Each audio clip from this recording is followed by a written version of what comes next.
أعوذ بالله من الشيطان الرجيم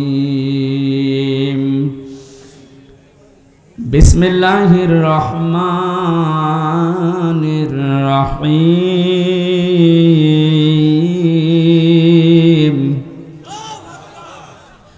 الذين يتبعون الرسول النبي الأمي الذي يجدونه مكتوبا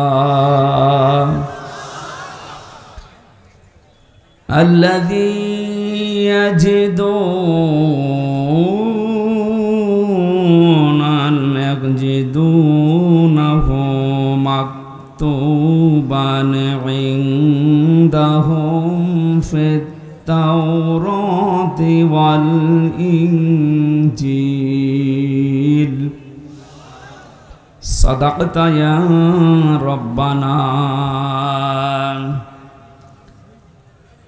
عن علي رضي الله تعالى عنه قال قال النبي صلى الله عليه وسلم يوشك أن يأتي على الناس زمان لا يبقى من الإسلام إلا اسمه ولا يبقى من القرآن إلا رسمه مساجدهم عامرة وهي خراب من الهدى علماؤهم شر من تحت أديم السماء من عندهم تخرج الفتنة وفيهم تعود.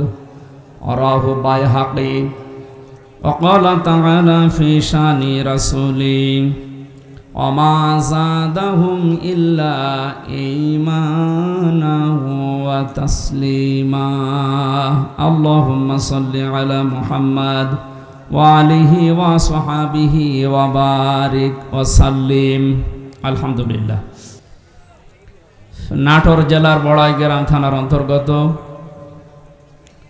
মনপিরিত ঈদগাহ ময়দানে কোরআনে কারিমের তাফসীরুল কোরআন মাহফিলের স্বনামধন্য সভাপতি জনাব বাকি বিল্লাহ সরদার, সহ সভাপতি জনাব Nazrul Islam Mondal, vice principal Rajapur honours college, এতক্ষণ পর্যন্ত যারা আলোচনা রেখেছেন জনাব মাওলানা হোসাইন আহমেদ মাহফুজ, হাফেজ মাওলানা মোহাব্বত আলী সহ অন্যান্য ওলামা ইকরাম, মাহফিলের প্রধান অতিথি শাইখুল মাশায়েখ, ভারপ্রাপ্ত সাবেক চেয়ারম্যান বড়াইগালা উপজেলা পরিষদ, অ্যাসিস্ট্যান্ট সেক্রেটারি, বাংলাদেশ জামাতে ইসলামী নাটোর জেলা। এ শব্দটা বললেও আগে ভয় পেতাম, কিন্তু এখন ভয় আছে আমাদের আর। জামাতে ইসলামী নাটোর জেলার শ্রদ্ধাভাজন অ্যাসিস্ট্যান্ট সেক্রেটারি জনাব মাওলানা আব্দুল হাকিম দামাত বারকাতুহুমুল আলিয়া। মাহফিলে বসা আছেন সর্বজন শ্রদ্ধাভাজন ব্যক্তিত্ব, ইসলামী আন্দোলন বাংলাদেশ জামাত ইসলামী নাটোর জেলার সম্মানিত সভাপতি আমির, আমাদের একান্ত প্রিয় বড় ভাই ইসলামিক চিন্তাবিদ জনাব ডক্টর মীর নুরুল ইসলাম আতালাল্লাহু উমরাহু ওয়া বারাকাল্লাহু ফি হায়াতি, বলেন আমিন। এতক্ষণ যারা এখনো পর্যন্ত সময় দিতে পারি নাই, আমরা দুঃখিত আপনাদের এই এলোমেলো অবস্থার কারণে। কথা বলেছেন আমার আগে সাবেক চেয়ারম্যান গৌরদাসপুর উপজেলা জনাব মোহাম্মদ আব্দুল আজিজ ভাই, জনাব সিদ্দিকুর রহমান সেক্রেটারি বাংলাদেশ জামাত ইসলামী বড়াইগ্রাম থানা, জনাব আব্দুল মান্নান মোল্লা সদস্য 4 নম্বর ইউনিয়ন নগর ইউনিয়ন পরিষদ। এরপরে যারা আলেম আছেন এখানে, আলেমদের হায়াতে তাজ্জেবা সিহাতে কল্লিয়া কামনা করছি, সকলে বলেন আমিন। সামনে বসা মুসলমান ভাইরা, পর্দার আড়ালের সম্মানিতা মা এবং বোনেরা, প্রাণপ্রিয় নাটোরবাসী, আব্দুল আজিজ ভাই বলছিলেন না যে 17 বছর কথা বলার অভ্যাস নেই, সব ভুলে গেছি। আমাদের অবস্থাও তাই, ওনারা তো তাও দিনের পর দিন একটু বাইরে থাকার, পালিয়ে থাকার সুযোগ পেয়েছে, আর আমরা এমন জায়গায় ছিলাম কথা বলা তো দূরের কথা, হা করাও যেত না, এমন জায়গায় রেখেছিল। সুতরাং আমরাও অনেক কিছু ভুলে গেছি। আল্লাহ যেন আবার স্মরণ করিয়ে দেন জাতির উপকারের জন্য, যে আল্লাহ আমাদেরকে স্বাধীন বাংলাদেশে পরাধীন ছিলাম, আবার নতুন করে স্বাধীন হওয়ার একটা স্বাদ আমাদেরকে দেখালেন। সবচাইতে বড় স্বাদ পাবো যদি আল্লাহর কোরআন দিয়ে এই জমিনটা চলে। এইটা দেখতে মন খুব চাই। আমি 7-8 দিন আগে ছিলাম মালয়েশিয়া, দুবাই, সিঙ্গাপুর, এই সমস্ত জায়গায়। এদের দেশে ইসলাম নেই, কিন্তু ইসলামের নিয়ম নীতিগুলো তারা মানে। 1500 বছর আগে বিশ্বনবী যে জানিয়েছিলেন পবিত্রতা ইমানের অঙ্গ, এটা শোনেননি কোনোদিন? পাক পবিত্র থাকা এটা ইমানের অঙ্গ। কোন কোন জায়গায় পেয়েছি এটা ইমানের অর্ধেক। এই শব্দটা নিয়ে চিন্তা করেছিলাম, কিন্তু এত গুরুত্ব দিয়ে কথা বলার কারণ কি? সিঙ্গাপুরে যেয়ে দেখলাম এই হাদিসের বাস্তবতা চলছে। আমার সামনে একজন, তার ছেলে একটা ঠোঙা, এই যে চিপস মিষ্টি চকলেট মকলেট খাবার পর এটার ঠোঙ্গা ফেলেছিল রাস্তায়। কোথায় ছিল পুলিশ জানি না, সঙ্গে সঙ্গে এসে এটা ফেলেছে কে? বলছে আমার ছেলে বোঝে না, এই জন্য। না, রাস্তাঘাটে কিছু ফেলা যাবে না, যখন ফেলেছে জরিমানা দেওয়া লাগবে। ধরে নিয়ে গেল থানায়। কি পরিষ্কার পরিচ্ছন্ন, কি মানে জায়গাটা দেখলে মনে হচ্ছে। রাতের বেলা যে বাড়িতে ছিলাম বললাম ভাই মশারি, বলে কিসের মশারি? কোনো মশা নেই এদেশে। কত বড় পরিষ্কার থাকলে একটা মশা চোখে দেখা যায় না বলেন তো?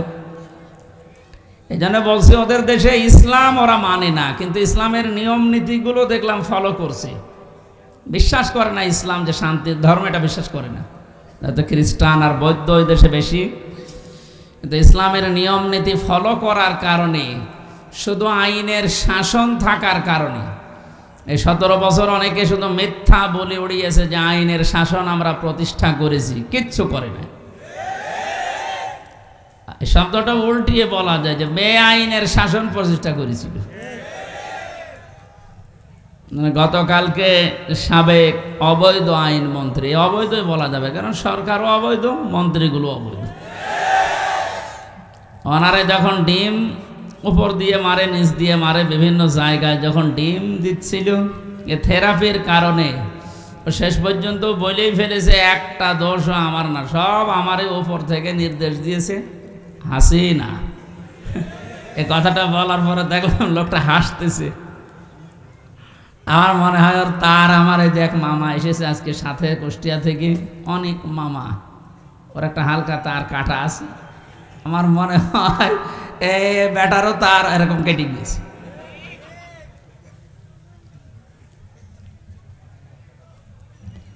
এখন যা যে যারে ধরছে একটু কিছু দিলেই সব ধরছে বর্তাছে আল্লাহর ওলির উপরে।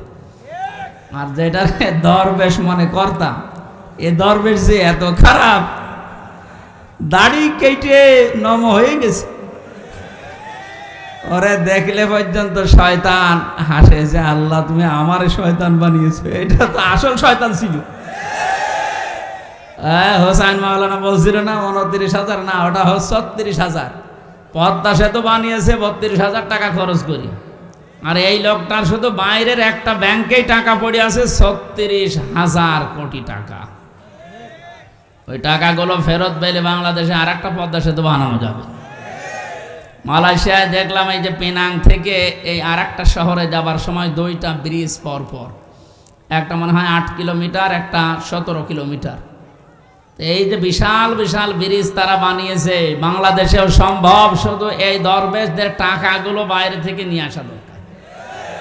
এই জন্য যারা দায়িত্বে আছেন আহ্বান জানাবো, এসব এ দরবেশ হোক আর ধরবেশ হোক, এদেরকে এভাবে বিভিন্ন জায়গা দিয়ে ডিম যখন দিচ্ছে দিন, কি বলবো, এগুলো নিয়ে এই টাকা পয়সাগুলো সব আমাদের দেশে নিয়ে আসেন, এ দেশ ইনশাল্লাহ দাঁড়িয়ে যাবে। আমরা পবিত্র পরিষ্কার পরিচ্ছন্ন হওয়ার কথা বলছিলাম। স্বাধীন দেশে যেহেতু এখন আছি, চর্মচোখে 52 বছর 53 বছর তো আমার বয়স না, আমার বয়স 32-33 বছর। এখানে যারা আছে এরকম বহু বয়সের মানুষ আছে। এ মানুষগুলো সহ আমরা দেখেছি এই 52 বছর বিভিন্ন মানুষে দেশটা চালিয়েছে, কিন্তু কাঙ্ক্ষিত মানের শান্তি আমরা এখনো পাইনি। এখন শুধু বাকি আছে যে কোরআন দিয়ে চললে কেমন দেখা যায় এটা দেখতে বাকি আছে। এটা আমরা দেখতে চাই কিনা? এটা তো এমনি এমনি হবে? গাই কথা শেষ করি ভাই। এমনি এমনি শুধু দোয়া করে হবে? কাজ করা লাগবে না?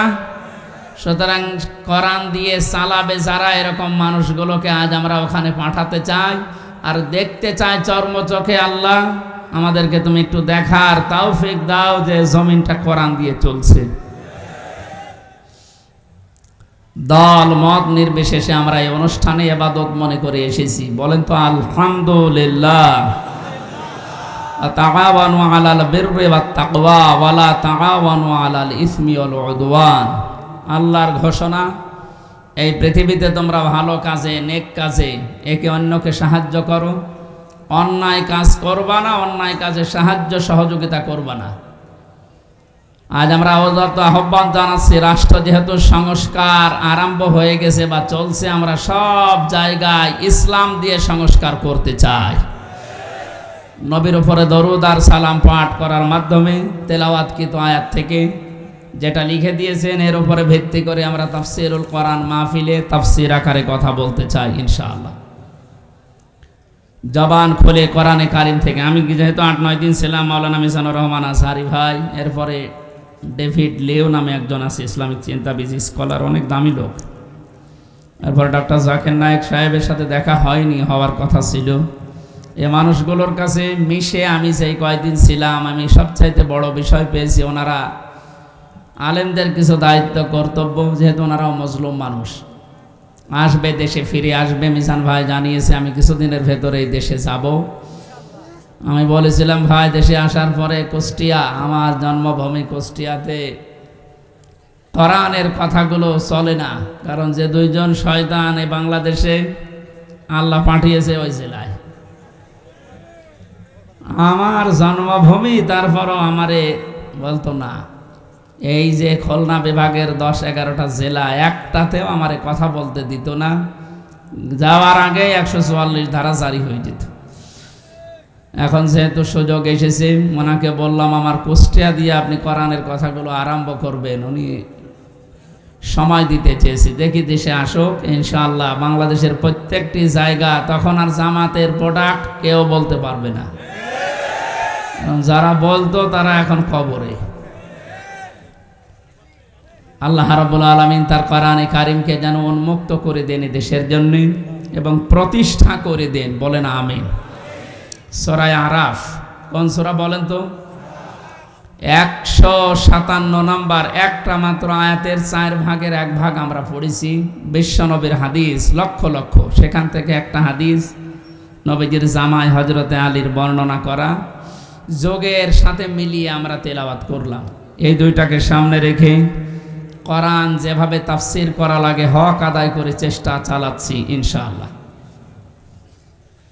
এটা যেহেতু মমতাজের কনসার্ট না, আর সে মহিলার এখন আর কনসার্ট করা সম্ভব না, কারণ তারও দোলাদুলি এখন আর কেউ দেখতে চায় না, ও ফেটেও আর কারো যাচ্ছে না। ফেটে যাচ্ছে না, এখন সারা বাংলাদেশে শুধু আল্লাহর কথা হবে। কারণ মানুষের জিকির করে আমরা বহু দেখেছি, একটা মানুষের আলোচনা, একটা মানুষের জিকির যে পরিমাণ হয়েছিল, যদি আল্লাহর জিকির ওই পরিমাণ এই দেশে হতো, আমরা আল্লাহর ওলি হয়ে যেতাম। আল্লাহরও মনে হয় সহ্যের বাইরে চলে গেছে, নাই তো এত অপমান তো আমি ফেরাউনকেও হতে দেখিনি। আমি তার জীবনী পড়েছি, তাহলে এত অপমান হয়নি। আল্লাহ রাব্বুল আলামিন কোরআনে কারিম কিভাবে মানুষের সামনে উপস্থাপন করা লাগে এটা আমাদের শিখিয়েছেন 1500 বছর আগে। আমরা আল্লাহর ওই ধরনটাই সামনে নিয়ে আসি, নাকি আমার মন মতো বলবো না। আল্লাহ পাক বলেন কিতাবুন উনজিলা ইলাইকা ফালা ইয়াকুন ফি সাদরিকা হারাজুম মিনহু লিতুনযিরা বিহি ওয়া যিকরা লিল মুমিনিন। আল্লাহ বলেন এই একটা কিতাব, পৃথিবীতে একটাই মাত্র কিতাবের নাম আল্লাহ জানিয়েছেন, তার নাম কোরআন শরীফ। এই জন্য কবরে যাবার পর মানুষকে যখন জিজ্ঞাসা করা হবে মার রব্বুকা, তোমার রবকে, লোকটা যদি বলে রব্বি আল্লাহ, আমার রব আল্লাহ, সঙ্গে সঙ্গে ফেরেশতারা জিজ্ঞাসা করবে মা দিনুকা, তোমার জীবন ব্যবস্থা কি। লোকটা যদি বলে দিনুন আল ইসলাম, সঙ্গে সঙ্গে ফেরেশতা বলবে মান হাজার রজুল, এই লোকটা কে ছিল। লোকটা যদি বলেও ফেলে হাজা নাবিয়ুনা মুহাম্মাদুর রাসূলুল্লাহ সাল্লাল্লাহু আলাইহি সাল্লাম, সঙ্গে সঙ্গে ফেরেশতারা আর একটা বলবে এই কথাগুলো তুমি পেয়েছো কোথায়। কথা বুঝতেছেন? আপনি পৃথিবীর কোন বইয়ের নাম, কিতাবের নাম বললে ফেরেশতারা কিন্তু ওগুলো চিনবে না। আপনাকে সঙ্গে সঙ্গে জবাব দিতে হলে বলা লাগবে আমি কোরআনে পেয়েছি, কারণ ফেরেশতারা এই একটা কিতাব চেনে। আল্লাহ জানে কিতাবন দিয়েছেন, এই একটা কিতাব, এমন দামি কিতাব, এটা আল্লাহর পক্ষ থেকে এই পৃথিবীতে আল্লাহ নিজে পাঠিয়েছেন। নবীজি এই কিতাবুন শব্দটার ব্যাখ্যা করতে গিয়ে হাদিসে জানিয়েছেন মানিত্তাবাল হুদা বিগাইরিল কোরআন আদাল্লাহুল্লাহ। তিরমিজি শরীফের হাদিস।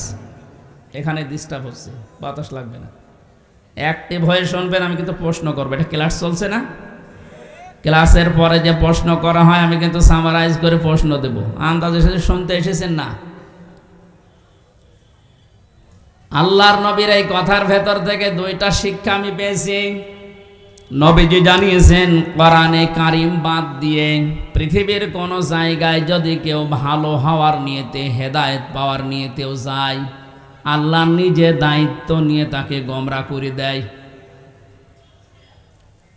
আর কথার অর্থ বোঝেন? নবীজির হাদিসের শেষ অংশ ছিল আদাল্লাহুল্লাহ, আদাল্লাহ ইউদিল্লু, সুলাসি মুজাররদ থেকে এসেছে। শব্দটা যদি বাবে ইফআল থেকে নবীজি বলতেন যে দল্লা আদাল্লাহ ইউদিল্লু, বাবে ইফআল থেকে শব্দটা আসা, নবী দল্লা ইয়াদিল্লু বলতে পারতেন। দল্লা ইয়াদিল্লু এ শব্দ দিলে বাংলা অর্থ হতো আপনি নিজেই নিজেকে খারাপ বানিয়ে ফেলেছেন, আপনি নিজের জন্য নিজে দায়ী, আর কেউ দায়ী না। কিন্তু আদাল্লাহ শব্দ যখন আসবে বাংলা অর্থ তখন হবে আপনার হয়তো নিয়ত ভালো ছিল, আপনি কোনো জায়গায় গিয়েছিলেন যে ভালো হয়ে যাব, কিন্তু কোরআন সেখানে ছিল না। এই জন্যে আল্লাহ রাগ করে নিজে দায়িত্ব নিয়ে আপনাকে আরো খারাপ বানিয়ে দেবে। এটার জন্য সবচাইতে বড় কারণ হচ্ছে পৃথিবীতে একটাই মাত্র কিতাব আল্লাহ মানুষকে হেদায়েত দেওয়ার জন্য সর্বশেষ পাঠিয়েছেন, তার নাম কোরআন শরীফ। কোরআন বাদ দিয়ে হেদায়েত দেওয়ার মতো কোনো কিতাব কিয়ামত পর্যন্ত আর নেই। কথা বুঝতেছেন? এজন্য সর্বপ্রথম আয়াত দেখবেন যালিকাল কিতাবু লা রাইবা ফি, কিতাবের আগে আলিফ লাম আছে। আল্লাহ নির্ধারিত করে জানিয়েছেন একটাই মাত্র কিতাব যেটা মানুষকে হেদায়েত দিতে পারে, তার ভেতরে কোনো সন্দেহ নেই, ভুল নেই, অবকাশও নেই। হাদিসের ব্যস্ততায় আমি যেটা পেয়েছি, ও বাংলার জনগণ, কোরআন যেখানে নেই ওই রকম জায়গায় এখন থেকে যদি আপনি ভালো হওয়ার নিয়তেও যান, আপনাকে আমির হামজা খারাপ বানাবে না, খারাপ বানিয়ে দেবে কে? এবার এক বাক্যে বলবেন হেদায়েত দেওয়ার একচ্ছত্র মালিকানা হামজার? বলেন নবীজির, কার? আল্লাহ ছাড়া পথ কেউ দেখাতে পারে না, হেদায়েত দিতে পারে না। উনি যদি বলেন আমি তোকে খারাপ বানাবো, বলেন তো কে আছে আপনাকে পথ দেখাবে? বলেন।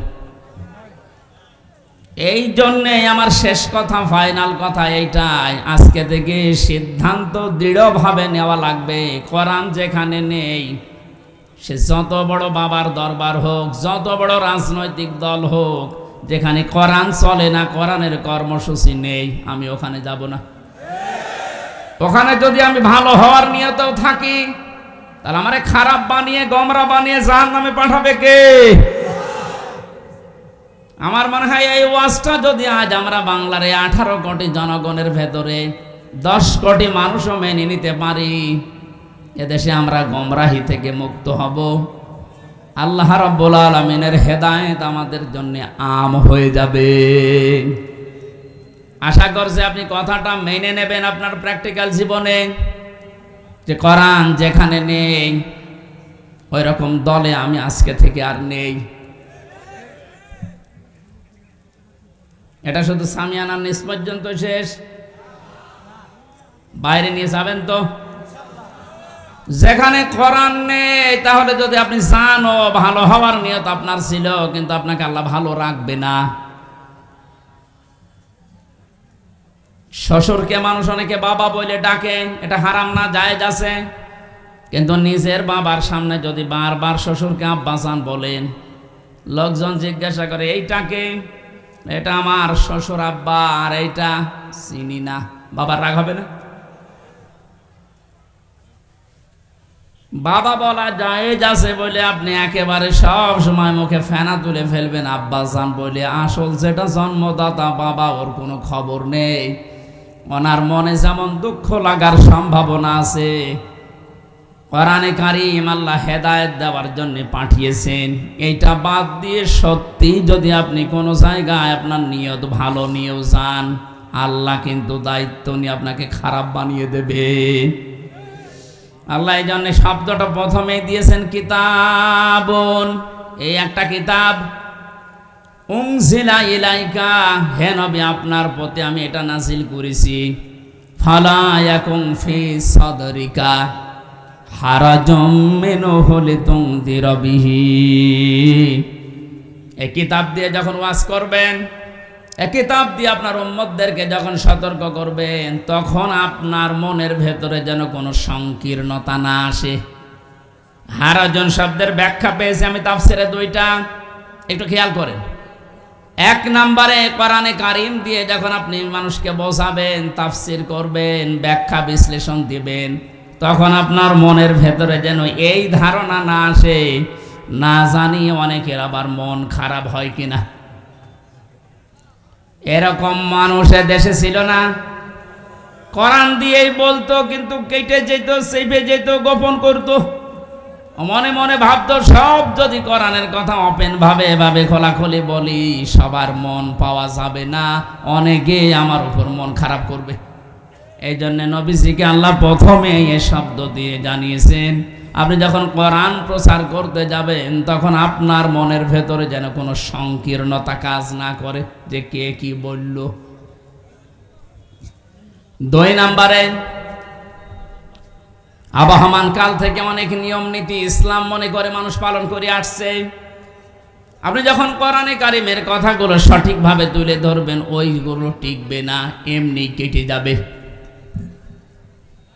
তখন হয়তো অনেকের মন খারাপ হবে, আপনি সবার মন তো পাবেন না। এই জন্য আপনাকে বলছি, কে কি মনে করবে বলবে, কারো দিকে তাকাবেন না। আপনার মনও যেন ছোট না হয়, সংকীর্ণ না হয়। সঠিক কথাগুলো তুলে ধরার দায়িত্ব আপনার, আর হেদায়েত দেওয়ার দায়িত্ব আমি আল্লাহর। যিকরা লিল মুমিনিন, কোরআন শরীফ আমি আল্লাহ দিয়েছি মুমিনদের জন্য। এটা এই আয়াতটা সামনে রেখে আজকে আমরা তেলাওয়াত কিন্তু আয়াতের তাফসীর করব ইনশাআল্লাহ। এবার বলি আমরা, আউযু বিল্লাহি মিনাশ শাইতানির রাজিম, বিসমিল্লাহির রহমানির রহিম। আল্লাযীনা ইয়াত্তাবিউনার রাসূলান নাবিয়্যাল উম্মিয়্যাল্লাযী ইয়াজিদুনাহু মাকতুবা। সাদাকাল্লাহুল আযীম। কোন সূরা বলেন তো? আরফ। আরফ মানে আরাফ মানে প্রাচীর। আরাফ মানে কি? বিভিন্ন অর্থ আছে। আরাফের অন্যতম অর্থ হচ্ছে আরাফ মানে প্রাচীর। কিয়ামতের দিন আল্লাহ জান্নাত জাহান্নামের মাঝে একটা প্রাচীর দাঁড় করাবেন। কিছু মানুষকে আল্লাহ ওই জায়গায় বসাবেন, জান্নাতেও দেবে না জাহান্নামেও দেবে না, ওখানে স্টিল তারা বসে থাকবে, দাঁড়িয়ে থাকবে। এই খেয়াল করেন, এদিকে এত নড়াচড়া কি সমস্যা? কি এদিকে আসার দরকার নেই। দেখেন তো উনি কি বলে, দেখেন না, উনি তো বলো আগে হয়েছে, ঠিক আছে যান। না, আপনি যদি আমল করতে না পারেন তাহলে তো আসার দরকার নেই। নামকরণ বলছে, তাফসির করার জন্য 13টা জিনিস সামনে রাখা লাগে। আমরা উসুলে তাফসিরের যে নিয়ম পড়েছি, এখানে কত আলেম বসে আছে দেখতে পাচ্ছেন না? নাকি ফাটা যায় একজনকে লাগিয়ে দেব? ছাতা করলে কি এবাদত থাকবে? এটা কষ্ট হচ্ছে গরমে আমাদের, তারপরও যেহেতু এটা এবাদত, এই কারণে আমরা বসে আছি কিছু নেওয়ার জন্য, নাকি? আরাফ কি নাম বললাম? এটা একটা প্রাচীর, জান্নাত জাহান্নামের মাঝে আল্লাহ রাখবেন। নামকরণের ভেতরে আমি তাফসিরে তাবারি থেকে বলছি এটা। নবীজি বলেন, সাহাবীরা, এখানে আল্লাহ যাদেরকে বসাবেন এদেরকে জান্নাতেও দেবে না জাহান্নামেও দেবে না, একেবারে স্টিল। প্রশ্ন করলেন সাহাবী, হে নবী, এদেরকে আল্লাহ জান্নাতে দিচ্ছে না কারণ কি? বিশ্বনবী জানিয়েছেন, এই মানুষগুলোকে আল্লাহ জান্নাতে দেবে না তার অন্যতম কারণ এরা মা বাবার সাথে খারাপ আচরণ করত। এরা নামাজ পড়েছে, রোজা রেখেছে, ভালো ভালো কাজের আঞ্জাম দুনিয়ায় দিয়েছে, দান সাদগা এদের সব ছিল, শুধু একটা বিষয়, পারিবারিক জীবনে মা বাবার সাথে এদের ভালো ব্যবহার ছিল না। এজন্য কোরআনে কারিমে আল্লাহ জানিয়েছেন, ক্বাযা রাব্বুকা আল্লা তা'বুদু ইল্লা ইয়্যাহু ওয়া বিল ওয়ালিদাইনি ইহসানা। আমি আল্লাহ রায় দিয়েছি। রায় দিচ্ছেন কে? আমি আল্লাহ রায় দিয়েছি, ফয়সালা করেছি, সিদ্ধান্ত নিয়ে ফেলেছি যে আমি আল্লাহ ছাড়া কারো ইবাদত করা যাবে না, আর মা বাবা যাদের আছে তাদের সাথে ভালো ব্যবহার করা লাগবে। আয়াতের ভেতরে 2টা বিষয় বেশি। কয়টা? এই যে আল্লাহর ইবাদত করা লাগবে, আল্লাহর আইন মানা লাগবে, কোনো প্রশ্ন করা যাবে? বলেন বলেন, আপনার বুঝে আসুক বা না আসুক, আল্লাহর আইন আল্লাহর ইবাদত মাস্ট বি। আপনাকে এই জন্য আল্লাহ বানিয়েছে। তাহলে আল্লাহর আইন মানা এটা ফরজ। আল্লাহর আইন মানা কি?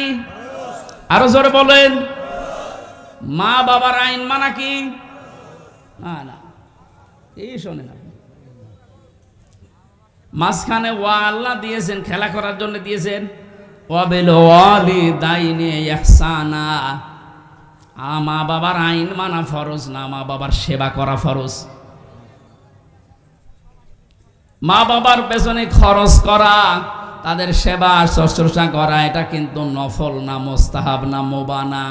এটা আল্লাহর নামাজ যেমন পড়েন ঠিক ওই রকম ফরজ।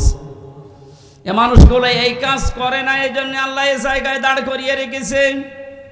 সাহাবী বলেন, হে নবী, এদেরকে আল্লাহ জাহান্নামে দেয় না কেন? তাহলে বিশ্ব নবী বলেন, সাহাবীরা, এই মানুষগুলো দিন কায়েমের জন্য দুনিয়ায় আন্দোলন করেছে, চেষ্টা চালিয়েছে, এই কারণে জাহান্নামও দেয় না।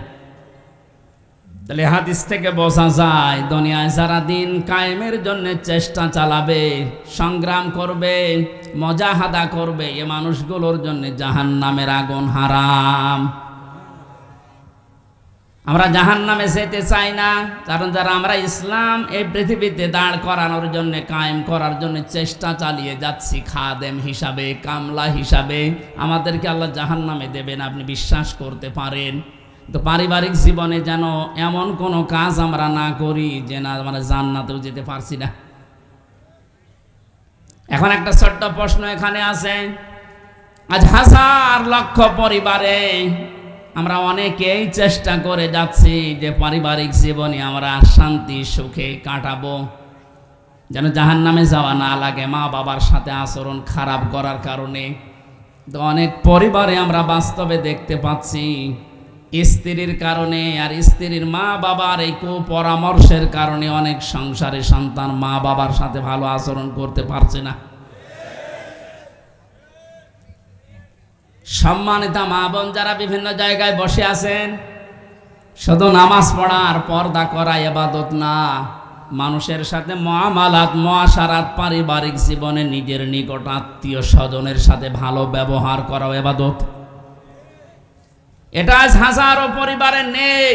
এই জন্য অনেক মানুষ ইসলামও সঠিকভাবে মানতেও পারছে না।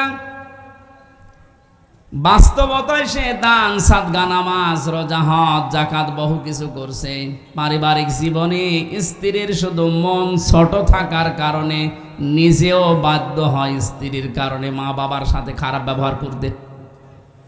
আপনি কিন্তু আমাকে আরাপ নামক জায়গায় দাঁড় করাতে বাধ্য করছেন।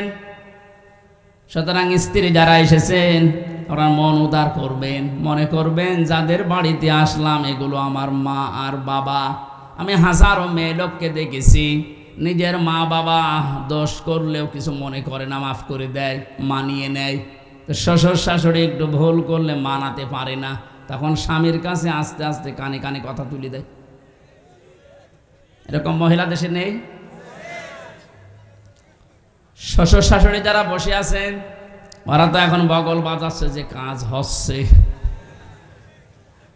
কোরআনে কারীম জানিয়েছে ওয়াকুলু লিন-নাসি হুসনা, মানুষের সামনে হাসি মুখে ভালো কথা বলবা, এটা একটা সাদগা দেওয়ার সওয়াব হয়ে যাবে। আপনি শ্বশুর আর শাশুড়ি হয়েছেন তাতে কি? মেয়েটা আজ 18 বছর 20 বছর 22 বছর পরে আপনার বাড়িতে এসেছে, এটাকে নিজের মেয়ের মতো মনে করতে পারেন না। আল্লাহর কসম, আমি আল্লাহকে সামনে নিয়ে বলছি, সাক্ষী করে বলছি, সত্যি যদি মা আর বাবা নিজের মেয়েকে নিজের ছেলেকে যে নজরে দেখে, পুত্রবধূকে এই নজরে যদি দেখতে পারতো, আমরা হাজারো সন্তান আরাপ নামক জায়গায় থাকতাম না। এজন্য আহ্বান জানাচ্ছি, আমরা তো চেষ্টা করছি কিন্তু আপনাদের এই ছোট মনের কারণে পারছি না। আপনার মনটা উদার করেন, কি করবেন আপনি দুনিয়ার এই সয় সম্পদ দিয়ে যদি জাহান্নামে যাওয়া লাগে। আল্লাহ আমাদেরকে আরাফ নামক এই জায়গায় যেন দাঁড় করিয়ে ভাগ্য হত না করেন। নবীজি কিন্তু হাদিসের শেষে আর বলেননি যে এরা যাবে কোথায়। বলেন তো এই হাদিসে পর্যন্ত থাকলে কি দাঁড়াচ্ছে অর্থ? জান্নাতেও যেতে পারছি না শুধুমাত্র এই কারণে, জাহান্নামও আল্লাহ দিচ্ছে না আমি ইসলামী আন্দোলন করার কারণে। অথচ এই জায়গায় যদি দাঁড়িয়ে থাকা লাগে আবাদান আবাদান, আমার মতো হতভাগ্য মানুষ আর আছে। আল্লাহ আমাদেরকে হেফাজত করুন, বলেন আমিন। মক্কায় নাজিল হয়েছে সূরাটা, 206টা আয়াত আছে, 16টা রুকু আছে। ক্রমিক নাম্বার হিসাবে কোরআনে কারিমের এটা 7 নাম্বার সূরা। মাত্র একটা আয়াতের 4 ভাগের 1 ভাগ পড়েছি। আয়াতের ভেতরে 3টা বিষয় আমরা আলোচনা নিয়ে আসব। 1 নম্বরে আমাদের নবী মুহাম্মদ রাসূলুল্লাহর 3টা গুণ আল্লাহ দিয়েছেন। কয়টা? যেহেতু বর্তমান প্রেক্ষাপটের সাথে আয়াতের একেবারে হুবহু মিল আছে। 2 নম্বরে আল্লাহর নবীর কর্মসূচি ছিল এই দুনিয়ায়, আয়াতের ভেতর থেকে আমরা 6টা পেয়েছি। কয়টা?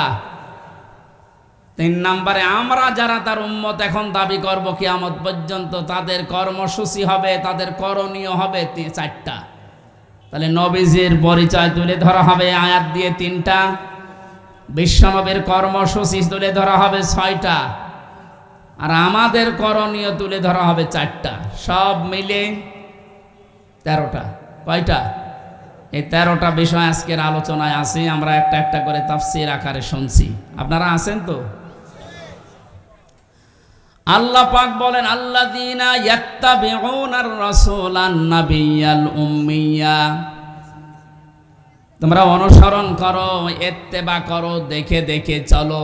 এই যে তাবউন শব্দটা আছে, আমি 12 সালে যখন আলোচনা আরম্ভ করেছিলাম বিশ্ববিদ্যালয়ের 2nd ইয়ারে থাকতে, ওই সময়ে তাবউনের ব্যাখ্যা বলেছিলাম। অনেকে ইন্টারনেটে এটা দেখেছেন, মনে আছে আপনাদের? তাবউন মানে কি? তাবউন মানে দেখে দেখে চলা। আপনার সামনে একটা মানুষ হেঁটে যাচ্ছে, কিভাবে কিভাবে পা লাগায়, কোথায় হাত নাড়ায়, মাজা দোলায়, কিভাবে তাকায়, একেবারে ওইভাবে হুবহু ওই জায়গায় পা ফেলে হাত নাড়িয়ে মাজা দুলিয়ে চলার নাম তাবউন। আল্লাহ পাক এখানে ইত্তেবা দিয়েছেন, আল্লাযীনা যারা ইয়াত্তাবিউনা অনুসরণ করছে করবে, এটা মোজারে বর্তমান ভবিষ্যৎ প্রেজেন্ট ফিউচার। কার অনুসরণ করছে করবে? রাসূলান নাবিয়্যাল উম্মিয়া, বিশ্বনবীর পরিচয় আল্লাহ এখানে দিয়েছেন তিনটা। এক নম্বরে রসুল ছিলেন তিনি, দুই নম্বরে তিনি ছিলেন নবী, তিন নম্বরে তিনি ছিলেন উম্মি। এবার আসেন তো, রসুল কাকে বলে, নবী কাকে বলে, উম্মি কাকে বলে? এ পৃথিবীতে বহু নবী এবং রসুলের কথা আমরা শুনেছি। 1,24,000 নবী রসুলের কথা আমরা জানি। পৃথিবীতে আল্লাহ মানুষকে হেদায়েত দেওয়ার জন্য, পথ প্রদর্শন করার জন্য পাঠিয়েছেন। এতগুলো নবীর জীবনী কর্ম পদ্ধতি বলতে বলতে তো সময় চলে যাবে। আমি গুরুত্বপূর্ণ কয়েকটা নবীর জীবনী থেকে বলছি। যত নবীকে আল্লাহ দুনিয়ায় দাওয়াতি কাজ করতে পাঠিয়েছিলেন, সবচাইতে বেশি কষ্ট সহ্য করেছিলেন হযরতে মুহাম্মাদুর রাসূলুল্লাহ। এনার পরে যার নামের তালিকা পাওয়া যায় তিনি হযরতে ইব্রাহিম আলাইহিস সালাম। এনার পরে যার নামের তালিকা আছে হযরতে নূহ আলাইহিস সালাম। এনার পরে যাদের নামের তালিকা আছে সিরিয়াল হিসাবে, আল্লাহ পাক কোরআনে কারিমে জানিয়েছেন, শারআ লাকুম মিনাদ-দীনি মা ওয়াসসা বিহি নূহা ওয়াল্লাযী আওহায়না ইলাইকা। আমি নির্ধারিত করে দিলাম, লিখে দিলাম, নির্ধারণ করে দিলাম, আমি আল্লাহ সই স্বাক্ষর করে দলিল করে দিলাম তোমাদের জন্যে। নূহ আলাইহিস সালামকে, ইব্রাহিম আলাইহিস সালামকে, ঈসা আলাইহিস সালামকে, এই সমস্ত মুসা আলাইহিস সালাম, এই বড় বড় নবীদের নামগুলো দিতে দিতে আল্লাহ জানিয়েছেন, হে নবী, এই প্রত্যেকটা নবীকে কিন্তু আমি আল্লাহ জানিয়েছিলাম আন আকিমুদ্দিন, তোমরা দিন কায়েম করো। আপনাকেও আমি ওহী করলাম ঠিক ওইভাবে, ওয়াওহাইনা ইলাইকা, আপনার প্রতি আমার একই ওহী, আন আকিমুদ্দিন, আপনি দিন কায়েম করেন জমিনে, ওয়ালা তাতাফাররাকু ফি, এ বিষয়ে কোনো ফতোয়াবাজি করবেন না। সময় কিন্তু এসে গেছে এখন এই দেশে ঠিক ওই রকম। আর যে যেখানে যে মতে চলেন না কেন, সবাইকে আমরা আহ্বান জানাচ্ছি, সবাই আসেন ঐক্যবদ্ধ হয়ে আল্লাহর দিন, কোরআনে কারিম, ইসলাম এই দেশে আমরা এখন কায়েম করার পরিবেশ তৈরি করি। সত্যি যদি এটা কায়েম না হয়, হালালকে হালাল শ্রেণী অনেক সময় মানা যাবে না, হারামকে হারাম জানার পরও ছেড়ে দেওয়া যাবে না। এ 17 বছর যেটা দেখলাম, এই জন্য আমাদের সবচাইতে বড় কাজ হবে এখন আল্লাহর এই জমিনে আল্লাহর দিন কি করে কায়েম করা যায়, দাঁড় করানো যায়। বিশ্ব নবী মুহাম্মদুর রাসূলুল্লাহকে আল্লাহ রাসূল বলে ঘোষণা দিচ্ছেন যে, হে নবী, আপনি আপনার পরিচয় উম্মতদের সামনে দেবেন যে আমি তোমাদের জন্য রাসূল হয়ে এসেছি। 511 জন রাসূলের কথা আমরা পড়েছি, আর বাকিগুলো সব আল্লাহ নবী হিসাবে পাঠিয়েছিলেন। এই সমস্ত মানুষদের দায়িত্ব কোরআনে কারিমে এক একটি আয়াতের ভেতরে আল্লাহ দিয়েছেন, ওয়ালাকাদ বাআসনা ফি কুল্লি উম্মাতির রাসূলান আনি ইবুদুল্লাহ ওয়াজতানিবুত তাগুত। রব্বুল আলামিন বলেন, এ পৃথিবীর যত, ওয়ালাকাদ বাআসনা ফি কুল্লি উম্মাতির রাসূলান, প্রত্যেকটি জাতির জন্য আমি আল্লাহ রাসূল পাঠিয়েছিলাম। প্রতিটি নবী আর রাসূলদের জীবনের দায়িত্ব মূল ছিল দুইটা, তারা উম্মতদের কাছে যেই বলতেন আল্লাহর ইবাদত করো। কার ইবাদত? এই শব্দটা নিয়ে আজ হাজারো জায়গায় আমরা এই দেশের ভেতরে অনেক ভেজাল দেখতে পাচ্ছি। কমনে দিয়েছে ফ্যান, ইয়ার কি মারছেন এখানে বসে বসে?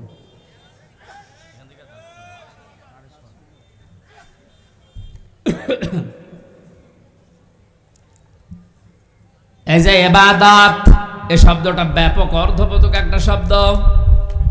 এটা নিয়ে আজ হাজারো ঝামেলা ভেজাল তৈরি করে শব্দটাকে আজ কলঙ্কিত করে ফেলেছে অনেকে। এই জন্য সতর্ক হওয়ার সময়, সংস্কারের সময় যখন চলছে, আমরা এখন সতর্ক এবং সংস্কার এই মন নিয়ে আমরা ইবাদত করব। আমার এবাদতের ভেতরে যেন কোনো ভেজাল না আসে। গাড়ি গাড়ি এবাদত করা লাগবে, কোরআনে আল্লাহ এমন দেয়নি। এবাদত করো, আখলিস দীনাকা ইয়াকফিকাল আমালুল কলিল। তোমার ইমানটা যদি খাঁটি হয়, কাজকর্ম আমল যদি কম হয়, আমার আল্লাহ মাফ করে দেবে। আমাদের অনেকের কাজ কারবার দরবেশ বাবার মতো গাড়ি গাড়ি দেখতে পাচ্ছি। ওর একটা বক্তব্য শুনেছিলাম কয়েকদিন আগে, ও বলেছে কোরআনেও সমস্যা আছে। এই নামটা নিয়ে, আহলে হাদিসের নাম নিয়ে অনেক মানুষ আজ মানুষকে ধোঁকা দিচ্ছেন। আহলে হাদিস এ শব্দটা খারাপ না, কিন্তু শব্দটা নিয়ে আজ ধোঁকা দিয়ে বোকা বানিয়ে অনেকে এখনো পর্যন্ত জালেমদের পা চাটতেছে। কালকের বক্তব্য ছিল একজনের রফিক নামে, আমি নাম নিয়েছি এই কারণে চেনার জন্য। এই লোকটা জানাচ্ছে এখন জনগণকে, আবু সাইদ নামে এই ছেলেটা শহীদ হয়নি, ও নিজে আত্মহত্যা করেছে।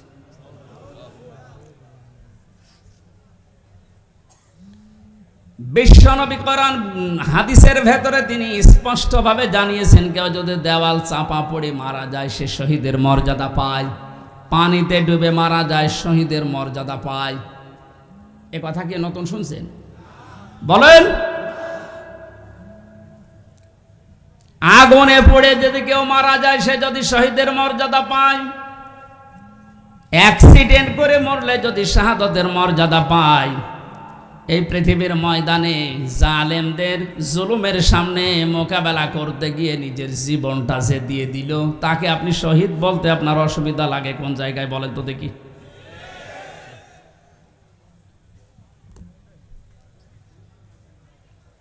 এবার আমার দুইটা নোটিশ বলছে, যেহেতু এই শব্দটা শুনি আজ 2 দিন ধরে অনেক জালেমের দোসর যারা, তারা এখনো পর্যন্ত অপপ্রচার চালাচ্ছে এদের বিরুদ্ধে, এই জন্য 2টা নোটিশ বলছি। সূরা বাকারার 154 নম্বর আয়াত, 2 নম্বর পারা, 2 নম্বর পৃষ্ঠা, 12 নম্বর 13 নম্বর লাইনে আছে, ভালো করে মিলাবেন। আল্লাহ পাক বলেন, ওয়ালা তাকুলু লিমান ইয়াকতালু ফি সাবিলিল্লাহি আমওয়াত বাল আহইয়াউ ওয়ালাকিন লা তাশউরুন। আপনি হয়তো এভাবে এতদিন চিন্তা করেননি, যেভাবে আমি বলছি মিলিয়ে দেখেন। আল্লাহ বলেন, ওয়ালা তাকুলু, হে পৃথিবীর লোকেরা, কেউ এ কথা মুখ দিয়ে বলবা না। কথা বলে মানুষ কি দিয়ে? বলে না কেন? এজন্য মুখের ওপর আল্লাহ নোটিশ দিয়েছেন, কেউ এ কথা বলবা না। 1জন 2জন না, কেউ বলবা না, বহু বচন। লিমান ইয়াকতালু ফি সাবিলিল্লাহি আমওয়াত, আমি আল্লাহর জন্য, মানবতার জন্য যারা জীবন দিয়ে গেল, এ মানুষ মরে গেছে, এ কথা বলবা না। বাল আহয়াউন, বরং তারা জীবিত। ওয়ালাকিন লা তাশউরুন, কিন্তু তোমরা টের পাও না। এটা তো মুখের ওপর আল্লাহ দিলেন, মানুষ মুখের পরে অন্তরেও ধারণা করতে পারে। ধারণা করা কি দিয়ে? অন্তর দিয়ে মানুষ যেন ধারণাও না করে যে তারা শহীদ হয়নি, তারা এমনি মারা গেছে, কথা যেন ধারণাও না করে।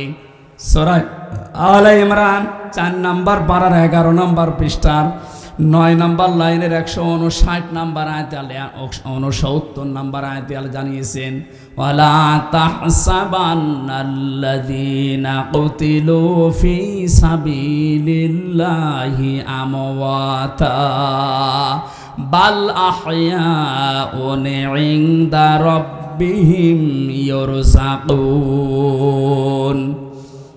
খুব খেয়াল করেন, অন্তর দিয়েও কেউ যেন ধারণা না করে যে ওরা মারা গেছে। আল্লাহ পাক বলেন, ধারণাও কোনোদিন করবি না যে ও মরে গেছে না। কারণ জীবন জালেমের সামনে নিজের জীবন দিয়ে দেওয়া তো সহজ কথা না। ওরা কিন্তু জীবিত আছে, ওরা জিন্দা।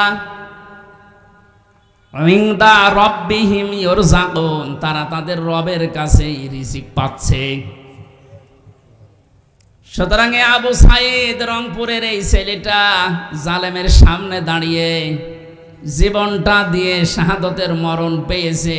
এটা কোনোদিন আপনি মুখ দিয়ে যেন না বলেন যে লোকটা মরে গেছে, ধারণাও না করেন যে ও মরে গেছে না। ও শহীদ হয়েছে। কি হয়েছে? স্বাধীনভাবে কথা বলতে পারতাম না। পাশের জেলায় বাড়ি আমার, নাটোর, কুষ্টিয়া। এখানে দাওয়াত খেতে এসেছিলাম বিয়ের, তারপর আমার ঢুকতে দেয়নি। কোথায় ছিলাম আপনি টের পেয়েছেন? স্বাধীনতা পরাধীনতা কি আমরা 17 বছর টের পেয়েছি। স্বাধীনভাবে চলাফেরা করার, বাক স্বাধীনতা ফিরিয়ে দেওয়ার জন্য যে মানুষগুলো জীবন দিয়েছে, মাস্ট বি 100% আমি বিশ্বাস করি ওরা সব শাহাদতের মর্যাদা পেয়েছে। এমনকি জালেমের জুলুমের শিকার হয়ে আয়না ঘরেও বহু মানুষ জীবন দিয়েছে, জেলখানার ভেতরে জীবন দিয়েছে। এমনকি কোরআনের পাখিকে অনেকে বলছে উনি স্বাভাবিকভাবে মারা গেছে। না, আমি পাশের ছেলে ছিলাম, উনি 1 নম্বরে, আমি 4 নম্বরে। আল্লামার সাথে আমার একদিন দেখা হয়েছিল মাত্র 10 মিনিটের জন্যে। উনি এমনি মারা যায়নি, ওনাকে মেরে ফেলা হয়েছে। তার বাস্তব প্রমাণ ওনার মুখের হাসিটা। এখন ভিডিও বের হচ্ছে, জেলার আর সোফারের আত্মীয়রা তারা পরিচয় দিয়ে বলছে ওনাকে জোর করে সই করিয়ে বলেছে আপনি সই করেন, আপনাকে মুক্ত করে দেওয়া হবে নির্বাহী আদেশে। এই কথা বলে বের করে নিয়ে গেছে। উনি তো খুশি আনন্দ যে আমি পরিবারের কাছে ফিরে যাচ্ছি। কিন্তু শয়তান যারা আছে, শয়তানি করে ষড়যন্ত্র করে যাকে দায়িত্ব দিয়েছিল মোস্তফা জামান, এই কোলাঙ্গার, এই যে কি জিনিস এখন আমরা টের পাচ্ছি। এ কার তৈরি করা এখন আপনি দেখতে পাচ্ছেন। আমার মনে হয় একে যদি আমার মতো এরকম 10 দিন রিমান্ডে রাখেন, ও সব সত্য কথা বলে ফেলবে। আমার মুখ দিয়ে রিমান্ডে একটা কথা ওরা বের করতে পারেনি। শেষ পর্যন্ত মন মতো লিখে আমাকে বলছে সই করেন, আপনারা ছেড়ে দেওয়া হবে। আমি তো রিমান্ডে বসতাম না যে 164 কি, মনে করলাম ছেড়ে যখন দেওয়া হবে দেই। এখন দেখি সব আমার বিপক্ষে লিখেছে। আমি নাকি দেশের বিরুদ্ধে কথা বলতাম। যতগুলো বক্তব্য দিয়েছি দেশের ভালোবাসার পক্ষে দিয়েছি, কারণ দেশকে ভালোবাসা এটাও ইমানের অঙ্গ। আর এই মানুষগুলো এটা আমাকে বলে কয়ে নিয়েছে যে বলেন আপনি যে আপনাকে এ দেশের কিছু মানুষ টাকা পয়সা দিয়ে ব্যবহার করে যে আপনি দেশের বিরুদ্ধে, এই সরকারের বিরুদ্ধে, তাহলে আপনাকে ছেড়ে দেব। শেষ পর্যন্ত বলতে রাজি যখন হলাম না, 11 ঘন্টা আমার টাঙিয়ে রেখেছিল কালো কাপড় দিয়ে চোখ বেঁধে। নিজেরা বলা করতো হুজুর আপনি নির্দোষ আমরা জানি, কিন্তু আপনাকে কথা বলা লাগবে। পেছনে হাত হ্যান্ডকাপ দিয়ে বেঁধে, কালো কাপড় দিয়ে চোখ বেঁধে 11 ঘন্টা এক জায়গায় আমার নামাজও পড়তে দেয়নি। 4 ওয়াক্ত, জোহর, আসর, মাগরিব, এসে আমি সব ইশারায় পড়েছি। এখন নামাজ পড়ছি কোন সময় আমি তাও জানি না, কারণ মাটির নিচে তো। সর্বশেষ যখন বললাম না এত বড় মিথ্যা কথা আমি বলতে পারবো না। আকিস গ্রুপে আমি চাকরি করতাম, ওনাদের বিরুদ্ধে হাজার হাজার কথা লিখতে বলেছেন, একটাও পারবো না, কারণ ওনারা এরকম না। শেষে আমার বলছে যদি আপনি আজকে সন্ধ্যার ভেতরে এগুলো স্বীকার না করেন, না বলেন, তাহলে আপনার বউ তুলে নিয়ে আনবো। কি চরিত্র দেখেছেন? আর এখন অনেক সুর তুলছে অনেকে যে এদের মাফ করে দাও। এই জালেমদের মাফ করা মানে মাজলুমের উপরে অবিচার করা।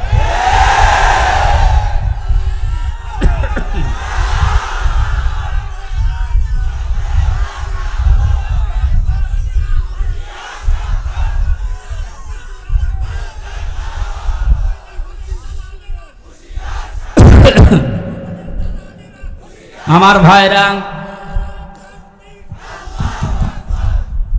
আপনি আমান আজমের জীবন ফিরিয়ে দিতে পারবেন?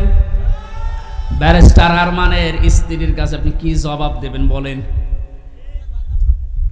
কোথায় পৌঁছিয়েছেন তার জীবনটা?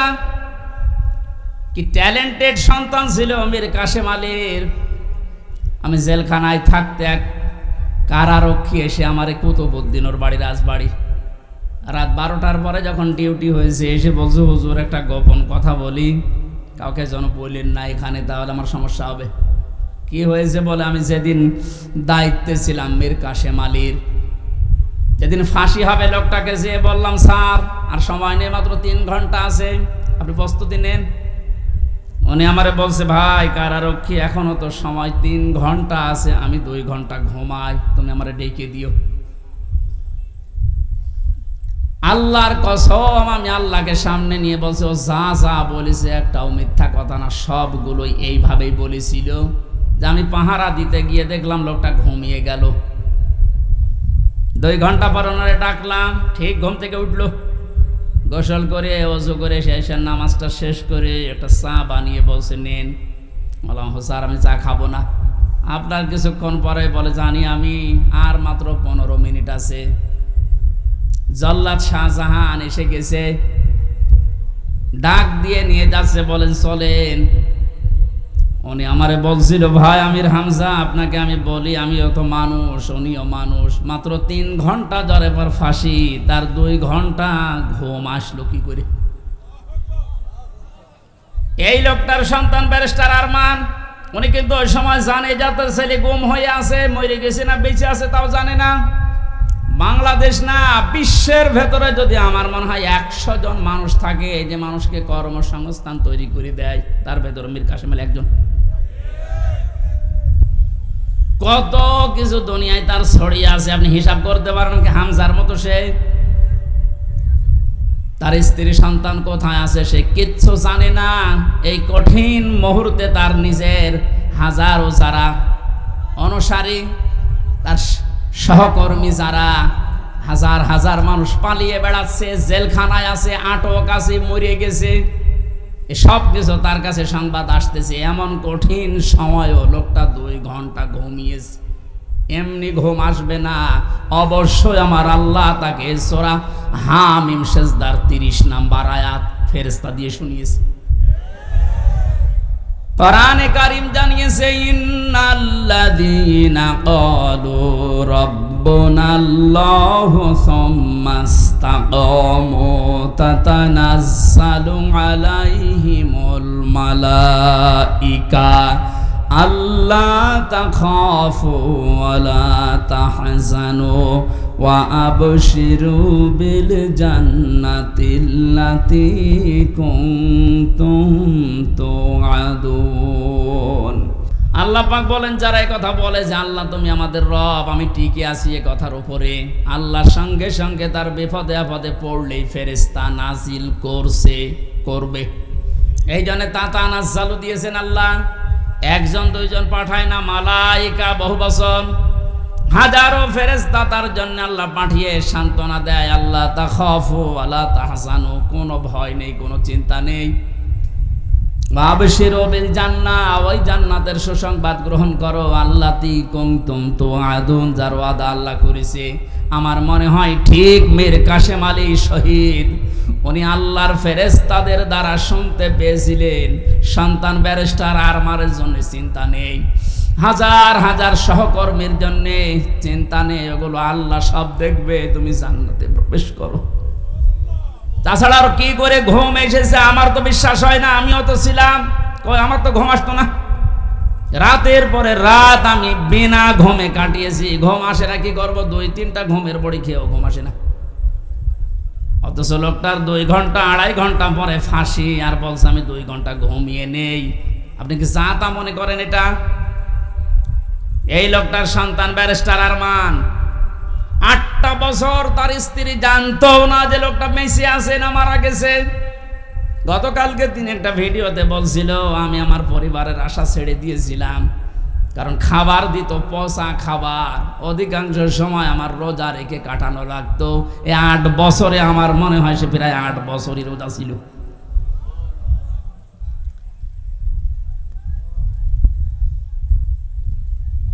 কোথায় পৌঁছিয়েছে তারা এই মানুষগুলো? আর উল্টা পাল্টা এখনো পর্যন্ত অনেক জালেমের দোসররা ধারণা করে যাচ্ছে যে কি করেছি যে আমাদের দেশ থেকে তাড়িয়ে দিল। কি করেছেন আপনি টের পাচ্ছেন না?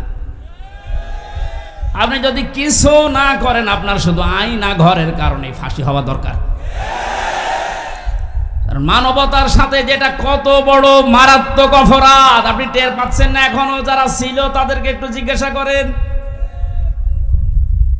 ব্যারিস্টার ব্রিগেডিয়ার আমান আজমি ভাই শেষ পর্যন্ত এ কান্না জড়িত কণ্ঠে বলেছে যে আমি সূর্যের আলো কি এই 10-12 বছর দেখি নাই। এদিকে 1.5 হাত, ওদিকে 1.5 হাত। আমার যে মাটির নিচে ছিলাম ওখানে তাও তো এদিকে 3.5 হাত, এদিকে 2.5 হাত ছিল, আর ওনার আরো ছোট। এরপরও জালেমদের পক্ষে আপনি সাফাই গান, জালেমদের পক্ষে কথা বলেন। আপনি মানুষ, আপনারও বিবেক মরে গেছে। মজলুম অবস্থায় এখনো আছি, এখনো পর্যন্ত অসুস্থ, আমার শরীর এখনো স্বাভাবিক হয়নি,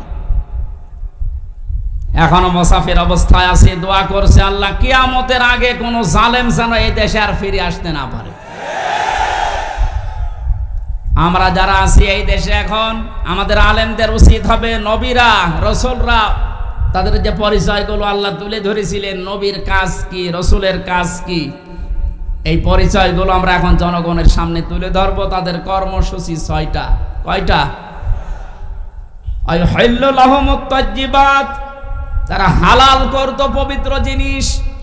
আজ বাংলাদেশে হালাল করা লাগবে পবিত্র জিনিসগুলো, আর হারাম করত তারা অবৈধ জিনিসগুলো।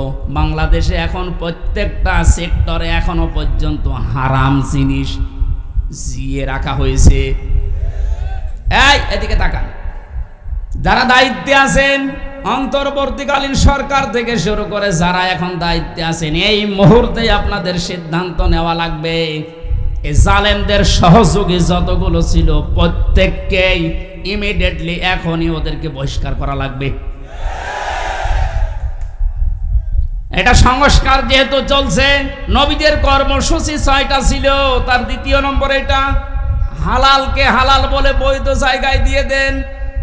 এই 17 বছর যারা বৈধ চাকরিতে উন্নতি পায়নি তাদের কাজ উন্নতির ওই জায়গায় দেওয়া লাগবে, আর যারা অবৈধভাবে আন্দাজে চেয়ারের পর চেয়ার পেয়েছে তাদেরকে নিচে নামানো লাগবে। ইসলামী ব্যাংক থেকে শুরু করে বাংলাদেশের যত ব্যাংকিং ব্যবস্থা, বিচার ব্যবস্থা, প্রশাসন, ব্যবসা, প্রত্যেকটি দিক আর বিভাগে যেহেতু সংস্কার আরম্ভ হয়েছে, এই সংস্কার ইমিডিয়েটলি কয়েকদিনের ভেতরেই করা লাগবে। এখনো পর্যন্ত এই হারামখোর যারা, এদের এই অভ্যাস এখনো যাবে না। বলছেন না হুজুর দোয়া করেন, নূহ নবীর চাই থেকে আমি বড় হয়ে গেছি। নূহ নবী দোয়া করেছিলেন না? কি বলেছিলেন? লা তাযারা আলাল আরদি মিনাল কাফিরিনা দাজ্জারা ইন্নাকা ইন তাযারহুম ইউদিল্লু ইবাদাকা ওয়ালা ইয়ালিদু ইল্লা ফাজিরান কাফারা। হে আল্লাহ, বহু চেষ্টা করেছি এদের পেছনে, 950 বছর দাওয়াত দিয়েছি। এদের যে চরিত্র, এদের আন্ডা বাচ্চা পর্যন্ত যেন জমিনে একটাও না থাকে, কারণ যেটা থাকবে ওর পেট থেকে যেটা আসবে ওইটাও হবে এরকম হারাম। এই জন্য জুলুমের পুনরাবৃত্তি আমরা আর দেখতে চাই না। এটা মারাত্মক একটা অপরাধ, সবচাইতে বড় অপরাধ এই গুম। এটা মানুষকে আপনি মেরে ফেলতে পারতেন, সংবাদ দিতেন যে লোকটা মারা গেছে। দেরাওয়ার ভাইয়ের সন্তানের সাথে নাটোরে যা করেছে আপনি কি জবাব দেবেন বলেন তো? মেরে লোকটাকে ঘরের ভেতরে আপনি আটকিয়ে রাখলেন, পরের দিন জানতে পেরেছে জনগণ, এটাও মোবাইল ট্যাগ করে যে অমুক জায়গায় মরে পড়ে আছে। এই বিশ্বাসঘাতক এই জালেমকে যদি এখন নাটোরবাসী মাফ করে দেয়, তো কি জবাব দেবেন আপনি আল্লাহর কাছে আর এই দেলাওয়ারের কাছে? বলেন, আপনার ছেলেটা যদি হয়তো আপনি টের পেতেন। আমি একটু টের পেয়েছি, তাই আমার মুখ দিয়ে বরদোয়া চলে আসছে। আমার মেয়েটা আমাকে আজ পর্যন্ত চেনে না। 3টা বছর আমার যোগাযোগ বিচ্ছিন্ন রেখে দিয়েছিল শয়তানরা। ওরে আমি 8-9 মাস রেখে গিয়েছিলাম, এখনো তো বয়স 4 বছর। আমার এখনো পর্যন্ত আমার কাছেও আসে না, আমার ডাকেও না, আমার কাছে আসে না। কারণ হচ্ছে মনে করো বিভিন্ন হুজুর আসতো, ওই রকম একজন হুজুর। আমি জেলখানা থেকে যেদিন বের হয়ে বাড়িতে গেলাম, আমার বলছে হুজুর আমাদের বাড়ি চলেন। আপনি হাসতেছেন, আমার মনের ভেতরে কত দুঃখ জানেন। আমার নিজের মেয়ে আমার চেনে না, যে জালেমদের কারণে, জুলুমের শিকার হওয়ার কারণে ওদেরকেও যেন ওদের বংশধররা না চেনে। বলে মাফ করে দেন। মাফ আপনি এই জায়গায় থাকলে আপনার মুখ দিয়ে মাফ বের হইতো না। কিসের মাফ? সংস্কার যখন চলছে, নবীদের কর্মসূচি 6টা, এই 6টার ভেতরে 1 নম্বরে এইটা যে হালাল জিনিসকে হালাল জায়গায় নিয়ে এসে বৈধতা দান করেন। সুতরাং এই মুহূর্তে বাংলাদেশের সবচাইতে বড় কাজ হবে, যারা এতদিন পর্যন্ত জুলুমের শিকার হয়ে ওই জায়গায় যেতে পারেনি ব্যাংকিং ব্যবস্থা বলেন, বিচার ব্যবস্থা বলেন, প্রশাসন বলেন, ব্যবসা বলেন, আজ ওদেরকে ওই জায়গাগুলোয় পৌঁছিয়ে দেওয়া লাগবে। আর হারাম কাজ যেগুলো হারাম হিসাবে হারাম ঘোষণা দেওয়া লাগবে। হারাম এ দেশে নেই। এই কথা বলেন না কেন? বহু অবৈধ জিনিস অলরেডি বন্ধ হয়ে গেছে, সামনে আরো বন্ধ হবে ইনশাআল্লাহ। কোরআনে কারীম থেকে আবার বলছে, আল্লাহ রাব্বুল আলামিন জানিয়েছেন, হে পৃথিবীর মানুষেরা, 3 নাম্বার নবীদের কাজ ছিল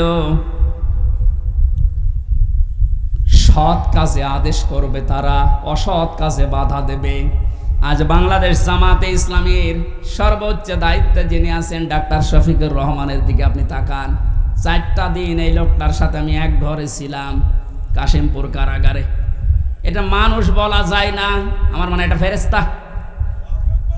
তার যে ঈমান কোন পর্যায়ে আপনি তার সাথে না মিশলে বুঝবেন না। মনে করছেন জামাত ইসলাম, না, কিসের জামাত, সে জামাতের ঊর্ধ্বে। লোকটাকে আমি একদিন বলছি, স্যার আমি তো 3 বছর আছি, আমিও যোগাযোগ বিচ্ছিন্ন, ওইভাবে বলতে পারি না, আমারে দেয় না। আমার আর মাওলানা মামুনুল হকের কল মোবাইল দিত না, অন্য সবাইকে দেয়, আমাদের দেয় না। হেফাজতের আরও যারা আলেম ছিল তাদের দিত না। ওনাকে দেওয়ার পরেই দেখলাম 4 তলায় দিয়েছে। দেখা করতে যেয়ে বললাম, স্যার এখানে একটা উপায় আছে, আপনি যদি অনুমতি দেন তাহলে আপনাকে এই কারারক্ষীদের মাধ্যমে একটা কায়দা করে মোবাইল এনে দিই, ছোট মোবাইল, আপনি কথা বলতে পারবেন চুরি করে। যে কি বললে, কার সাথে কথা বলবো, অথচ তার ছেলেটাও পাশের জেলে আছে, তার ছেলেও ডাক্তার, পাশের এক বিল্ডিং পরেই তার ছেলে জেল খাটতেছে। কি হিন্দাল সার্কিয়া, কি শয়তানি নাম, উল্টোপাল্টা নাম দিয়ে মামলা করেছে। তার স্ত্রী অসুস্থ হয়ে পড়ে আছে, সে যে একটু খবর নেওয়ার জন্যে, না কার সাথে কথা বলবো, আমারে বলছে, হামজা আমি সবাইকে, আমার দল সহ সবাইকে আমি আল্লাহর কাছে দিয়ে এসেছি। এই কঠিন মুহূর্তে এই কথা মুখ দিয়ে বের হওয়া, আপনি মনে করছেন এ আর কি, আপনি জায়গা মতো জানতো আপনার মুখ দিয়ে কথা বের হয় কিনা। 5 তারিখের পর থেকে এই লোকটার যে উদ্যোগ দেখতে পাচ্ছি, আজ আমরা সারা বাংলাদেশ সহ যে অ্যাক্টিভিটিস, যে কাজগুলো, সৎ কাজের আদেশ, অসৎ কাজে বাধা দেওয়ার জন্য যে ভূমিকাগুলো পালন করছে, আমার মনে হয় এভাবে যদি আল্লাহ চালায়, কিছুদিনের ভেতরে ওয়ারাইতান নাস ইয়াদখুলুনা ফি দীনিল্লাহি আফওয়াজা, এটা আমরা দেখতে পাবো। এখন অলরেডি শুরু হয়ে গেছে। আল্লাহর দিনের ভেতরে মানুষ এখন দলে দলে পালে পালে প্রবেশ করছে, তাদের অন্তত বিবেক একটু জাগ্রত আছে। আজ বহু শিক্ষিত মানুষ, আমি কথা বলি তো মাঝে মাঝে, দেখি না, বলছে আর কি করব, জীবনটা নষ্ট করে ফেলেছি এই জালেমের কথা শুনে, বাকি জীবনটা অন্তত ইসলামের কাছে দিয়ে আখেরাতটা তৈরি করি। যেহেতু কোরআনে কারিমের ঘোষণা এইটা, হে নবী যখন আসবে আল্লাহর সাহায্য, তখন আপনি বিজয় দেখতে পাবেন, আর বিজয় আসবে, দলে দলে মানুষ ইসলামে প্রবেশ করবে, এটা এখন দেখতে বাকি আছে। শুরু হয়ে গেছে অলরেডি। 20% মানুষ এই দেশে দিন কায়েম হোক এটা চাইতো, কিন্তু এই 5 তারিখের পর থেকে আজকে 19 তারিখ, মাত্র এই কয়দিনে জরিপ পেলাম, অলরেডি 35% মানুষ এই দেশে এখন চাচ্ছে যে দিন এই দেশে কায়েম হোক। এভাবে চলতে থাক, দেখবেন 51% পার হয়ে যাবে অন্তত কিছুদিনের ভেতরে। আর 51% হয়ে গেলে দেশে ইসলাম কায়েম করা কোনো দাদা ঠেকাতে পারবে না। আমরা ওইটা দেখার আশায় আছি। কথা বলেন। নবীজির কর্মসূচি, আমি এক একটা শব্দের ভেতরে লক্ষ লক্ষ কথা, আমি এত ব্যাখ্যা করতে গেলে এই যে গলা বসে যাচ্ছে, মাইকটা আমার মন মতো হয়নি। 2 নম্বরে প্রচণ্ড গরম, তো ভেতরে ঘেমে ঘাম গায়ে বসে যাচ্ছে, এই জন্য গলা বসে যাচ্ছে। বোঝা নামিয়ে দেবে, এটা নবীদের কর্মসূচির ভেতরে ছিল। বোঝা নামিয়ে দেয়নি আল্লাহ। এরপরে ছিল বন্দিত্ব অপসারণ করা। বন্দিত্ব অপসারণও চলছে আজ। আমার যা বিশ্বাস, এই দেশে যারা স্বাধীনতা চায়, যারা এই দেশে মানুষের মত প্রকাশের স্বাধীনতা একেবারে সব জায়গায় দিতে চায়, যে সবাই সবার মন মতো চলবা, একটা মানুষও যদি এই দেশে জন্মগ্রহণ করে, সে এই দেশের বৈধ নাগরিক। জামাতে ইসলামী বাংলাদেশের কেন্দ্রীয় আমির যিনি ডাক্তার শফিকুর রহমান ঘোষণা অলরেডি দিয়ে দিয়েছে, এই দেশে আমরা সবাই এক পরিবার, সুতরাং জালেম যারা বাইরে চলে গেছে, জালেমরা যেন কিয়ামতের আগে আর না আসে। বলেন, সবাই যেহেতু আমরা এক পরিবার, একটা পরিবার যেভাবে থাকে আমরা এদেশে এখন ওইভাবে থাকতে চাই। রাষ্ট্র সংস্কার অলরেডি চলছে, বন্দিত্ব যারা ছিল এখন তাদেরকে মুক্ত করার এই সংস্কারও চলছে। বিনা কারণে যারা বিনা বিচারে আটক অবস্থায় ছিল, আল্লাহ যেন এটাও তাড়াতাড়ি খুব দ্রুত করে দেন। বলেন আমিন। নবীদের এখান থেকে আমরা যারা উম্মত, তাদের 4টা কাজ এই মুহূর্ত থেকে শুরু করা লাগবে। 1 নম্বরে আল্লাযিনা আমানু, যারা ঈমান আনার দরকার আমাদের এখন। ঈমান এখন বলেন আমার ঈমান নেই মানে আমি মুসলমানের ঘরের সন্তান, আমার বাবা ঈমানদার, দাদা ঈমানদার, আমিও ঈমানদার না। ঈমানদারের প্রকাশ হচ্ছে আল্লাহর কোরআনে যে নিয়ম নীতিগুলো আছে ওইগুলো বাস্তব বিশ্বাস করে দেখানো। এটা এখন দেখাতে পারবো না ইনশাল্লাহ। কোনো কিছু নেই সামনে। যে জালেমদের কাছে আজ 14 বার অনুমতি নেওয়া লাগতো, ওই জালেমরা এখন অনুমতি নিয়ে পা ফেলবে ইনশাল্লাহ সামনে। গতকালকে গিয়েছিলাম ফরিদপুরে, মাসখানেক আগেও ছিল আমার মাহফিল ওই গ্রামে, অথচ জালেমদের 14 জায়গায় অনুমতি নিয়ে আমার উঠতে দেয়নি। বলে না, ওনারা বাদ দিয়ে। অথচ গতকালকে যাওয়ার পরে সভাপতি আমারে বলছে, হুজুর যে জালেমগুলো বাধা দিয়েছিল ওরা এখন বলছে হুজুরকে এবারে এনে দিন। দিন পাল্টে অলরেডি গেছে। এদিন বদল যখন শুরু হয়েছে, সংস্কার চলছে। যেখানে যেখানে জুলুম অত্যাচার, ছাত্র ভাইরা যারা আছে ঐক্যবদ্ধ হয়ে এই জুলুমের অবসান ঘটানোই লাগবে ইনশাআল্লাহ। বহু ব্রিজ এই দেশে আছে যেখানে ফেরেশতারা মনে হয় টোল নিত। আমার কুষ্টিয়ার এই যে মেহেদি রমি ব্রিজের যে টোল, এক শয়তান নাকি আদায় করতো। 5 তারিখে স্বাধীন হওয়ার পরে বিকালে ওটা উড়িয়ে দিয়েছে, এখন সবাই খুশি। এরকম বহু জায়গায় অবৈধভাবে যারা টোল তুলতো, এই টোলগুলো যেন সব ভেঙ্গে গড়িয়ে মাটির সাথে মিশিয়ে দেওয়া হয়। আমাদের ঈমান তাহলে 2 নম্বরে নবীদেরকে সাহায্য করা। নবী যেহেতু নেই, নবীর উত্তরাধিকারী এখন যারা, নবীর অনুসারী এখন যারা কাজকর্ম চালাচ্ছে ইসলাম এই দেশে নিয়ে আসার জন্য, তাদের সাহায্য করা আমাদের কর্মসূচির ভেতরে নিয়ে আসতে হবে। আমি এটা বানিয়ে বলছি। সূরা আরাফের 157 নম্বর আয়াত আপনি বাড়ি যেয়ে তাফসীর আকারে পড়েন, এইটা পাবেন। 3 নম্বরে তাদের সাহাচর্যে যাওয়া লাগবে। সুতরাং আজ যারা এই দেশে একামতে দিনের দায়িত্ব পালন করছে, আপনি তাদের সাহাচর্যে যান, দেখেন তাদের অ্যাক্টিভিটিস, তাদের কর্ম, তাদের চরিত্র কি, এগুলো দেখে যদি আপনার ভালো লাগে আপনি তাদের সাহায্য করেন। 4 নম্বরে তাদের সাহায্য শুধু করবেন না, এদের ওপরে যে নূর আল্লাহ নাজিল করেছে নবীদের ওপরে, এই নূর মানে কোরআন শরীফ, এই নূরের বাস্তবায়ন যেন হয়। এই নূর দেখে দেখে সামনে আমাদের পথ চলা লাগবে। আল্লাহ এই 13টা জিনিস আমাদের জীবনে যেন এনে দেন। বলেন আমিন।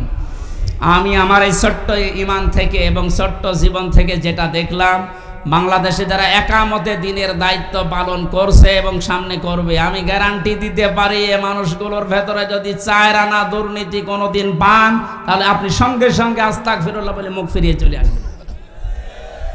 আমার বিশ্বাস, আমি যা পেয়েছি, যা দেখেছি, 4 আনা দুর্নীতি এদের ভেতরে পাবেন না। এই জন্য অনেক নাস্তিক পর্যন্ত আজ বলতে বাধ্য হচ্ছে, এরা যদি 5টা বছর চালাতে পারে এই দেশে শান্তি কাকে বলে আপনি দেখতে পারবেন।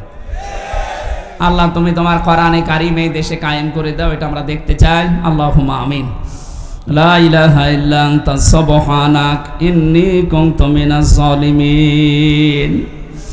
রব্বানা যালামনা আনফুসানা ওয়া ইল্লাম তাগফির লানা ওয়া তারহামনা লানাকুনান্না মিনাল খাসিরিন। রব্বুল আলামিন, সারা জীবন অপরাধ করে জীবনটা নষ্ট করে ফেলেছি। হাত ওঠায় কথা বলবো ভয় করে, লজ্জা করে। যেহেতু তুমি স্বাধীনতা আমাদের এনে দিয়েছো, এই দেশটা তুমি মুক্তভাবে কথা বলার পরিবেশ দিয়েছো, আল্লাহ তাআলা তোমার আইনগুলো এদেশে মুক্ত করে দাও। চর্ম চোখে যেন দেখতে পারি তোমার কোরআন দিয়ে এই দেশটা চলছে। আল্লাহ কোরআনের এই আয়োজনে যারা আঞ্জাম দিল, এই মানুষগুলোকে কবুল করো। নূহ নবীর মতো আমরাও দোয়া করছি, লা তাদার আলাল আরদি মিনাল কাফিরিনা দাজ্জার। শহীদ আল্লামা দেলাওয়ার হোসেন সাইদি সহ যত মানুষ দিনের জন্য তোমাকে রব বলে টিকে থাকার জন্য ফাঁসির দড়ি গলায় নিয়ে শহীদ হয়ে জীবনটা দিয়ে গেল, আল্লাহ তাদের শাহাদাতের সর্বোচ্চ মাকাম দান করো। যে ছাত্র ভাইরা, ছাত্র বোনেরা, আল্লাহ তাআলা এই দেশটাকে জালেমের কবল থেকে মুক্ত করে স্বাধীনভাবে আমাদেরকে চলাফেরার সুযোগ করে দিয়ে গেল, তাদের জীবনটা তুমি শাহাদাতের সর্বোচ্চ মাকামে নিয়ে যাও। শহীদ আবু সাইদ ভাই, শহীদ মুগ্ধ ভাই সহ, শহীদ আবু রায়হান সহ, আমি নাম না জানা 14 জন মানুষ আমার সামনেই কুষ্টিয়া থেকে বিদায় নিয়ে গেল 5 তারিখে। যত মানুষ সারা বাংলাদেশে বিদায় নিয়েছি, আল্লাহ এদেরকে তুমি জান্নাত দিয়ে দাও। আমরা অনেকে অসুস্থ আছি, আমাদেরকে শেফায়ে কামেলা আজেলা নসিব করো রব্বুল আলামিন। বহু মানুষ এখানে এসেছে, মনের ভেতরে কার কি কামনা বাসনা আছে আমি জানি না, যার যে যাই আশাগুলো নিয়েছে আল্লাহ পূরণ করে দাও। বড় স্বপ্ন দেখি আল্লাহ দেশটাকে নিয়ে, বড় স্বাদ জাগে তোমার কোরআনের আইন দিয়ে দেশটা চলছে, এটা দেখার। জীবনে কিছু যদি তোমার ভালো না লাগে, হাজার হাজার বান্দা বান্দীদের দোয়া কবুল করো আল্লাহ, এটা দেখে মরার তৌফিক দাও। কোরআনের পাখির সারা জীবনের স্বপ্ন ছিল এদেশে ইসলাম কায়েম হবে, কালামার পতাকা পথ পথ করে উঠবে, তিনি দেখে যেতে পারলেন না। আল্লাহ তুমি আমাদের চর্ম চোখে এটা দেখার তৌফিক দিয়ে দাও। আল্লাহুম্মা গফিরলি ওয়ারহামনি ওয়াহদিনি ওয়াফিনি ওয়ারযুকনি ইয়া রাব্বাল আলামিন। নাটোরের সন্তান আল্লাহ তাআলা অধ্যাপক দেলাওয়ার ভাই তার সন্তানটাকে হারিয়েছে, যে জালেমের কারণে তার সন্তানটা বিদায় নিয়ে, আল্লাহ তুমি জালেমকে ছাড় দিও না, তার সন্তানকে শাহাদত হিসাবে কবুল করে নাও। মাহফিলের যত অতিথি এসেছি আল্লাহ, কোরআনের এই খাদেমদেরকে তুমি কবুল করো, মা বোনদেরকে তুমি পর্দায় থাকার তৌফিক দাও। এলাকায় মাটির নিচে যত মানুষ ঘুমিয়ে আছে কোরআনের ইজ্জতে মাফ করে দাও। আগামীতে এই অনুষ্ঠানটা কোরআনের প্রচারের জন্য বিশাল আকারে কবুল করো। কখন কার কাছে আজরাইল আসে জানি না। রব্বুল আলামিন আবার বলছি, তুমি জালেমদেরকে আর এই দেশে প্রতিষ্ঠা দিও না। আজরাইলকে দেখে যেন বলতে পারি লা ইলাহা ইল্লাল্লাহু মুহাম্মাদুর রাসূলুল্লাহ। আসসালামু আলাইকুম।